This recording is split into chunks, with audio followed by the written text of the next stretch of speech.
अस्सलामुअलैकुम वरहमतुल्लाहि वबरकातुहू। नामपल्ली हलक़े में तमाम चौरस्तों को और क्रॉस रोड्स को खूबसूरत करने की जो मजलिस इत्तेहादुल मुस्लिमीन की एक मुहिम जो जारी है, उसी सिलसिले में आज पहला इफ्तिताह मासब टैंक क्रॉस रोड पे दी बुर्ज का किया गया।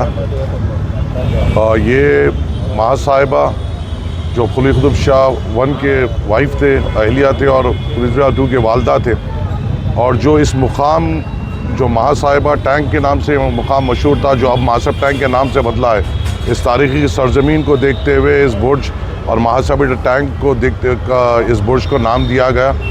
और हमारी एक कोशिश है कि हैदराबाद की जो तारीख़ है, जो हमारी पुरानी तारीख़ है और हमारी जो पुराना आर्किटेक्चर है, उसको हम प्रेजेंट कर सकें, ताकि जो टूरिस्ट भी हैदराबाद में आए वो हमारी तारीख़ से वाकिफ़ हो सकें।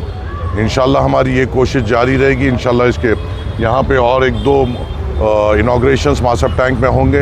इंशाल्लाह हमारा पूरा मुकम्मल इरादा है, जो इंशाल्लाह हम रमज़ान तक या रमज़ान के पहले हफ्ते में अजीज़ा मस्जिद के सामने का जो चौरस्ता है उसका भी इनाग्रेशन करेंगे। नोबल टाकीज़ के चौरस्ते के इनाग्रेशन के भी वंडरफुल प्लान्स हमने बनाए हैं।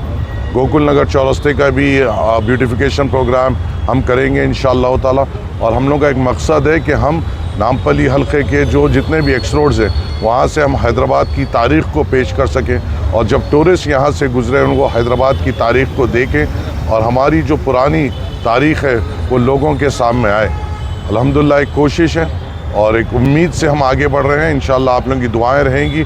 मजलिस इत्तेहादुल मुस्लिमीन की एक पुरज़ोर कोशिश है, और मैं यहाँ पर हमारे मीर साहब का भी बहुत तहे दिल से शुक्रगुज़ार हूँ कि उन्होंने बड़े दिल से यहाँ पे काम किया और एक खूबसूरत यहाँ पे बुर्ज हमको मासब टैंक के चौरस्ते पे दिया। हम उम्मीद आपको तवक्को देते हैं कि हम इंशाअल्लाह नामपल्ली के हर चौरस्ते को खूबसूरत करेंगे और देखने लायक बनाएंगे इंशाअल्लाह ताला। शुक्रिया। अस्सलाम वालेकुम।